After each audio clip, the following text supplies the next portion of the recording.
আলাইকুম।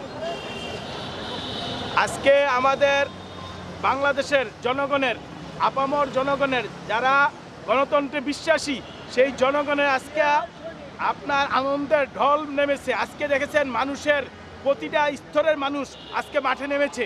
আজকে তারেক রহমানকে বরণ করার জন্য বাংলাদেশের সব জনগণ একত্রিত হয়ে আজকে তারেক রহমানকে বরণ করার জন্য সবাই অপেক্ষায় আছে কোন সময় তারেক রহমান আসবে, বাংলাদেশের হাল ধরবে, বাংলাদেশের জনগণকে মুক্তির পথে নিয়ে যাবে। সেই জন্যে আমরা সবাই ঐক্যবদ্ধ এবং আমরা সবাই আনন্দিত যে আমরা আজকে অনেক দিন পরে আমাদের প্রিয় নেতা তারেক রহমান সাহেব আজকে 17-18 বছর পর আমাদের মাঝে আসতেছে। আমরা সশরীরে তাকে পাবো, সে আনন্দ ভাষায় প্রকাশ করার মতো না।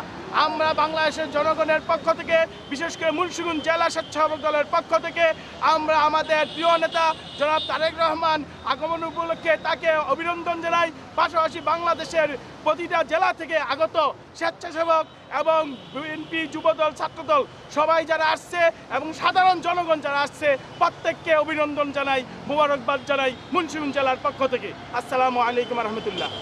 আমি ইদ্রিস মিয়াজি মোহন, স্বেচ্ছাসেবক দলের সভাপতি, মুন্সিগঞ্জ জেলা, সাবেক সহ সাধারণ সম্পাদক, কেন্দ্রীয় কমিটি স্বেচ্ছাসেবক দল।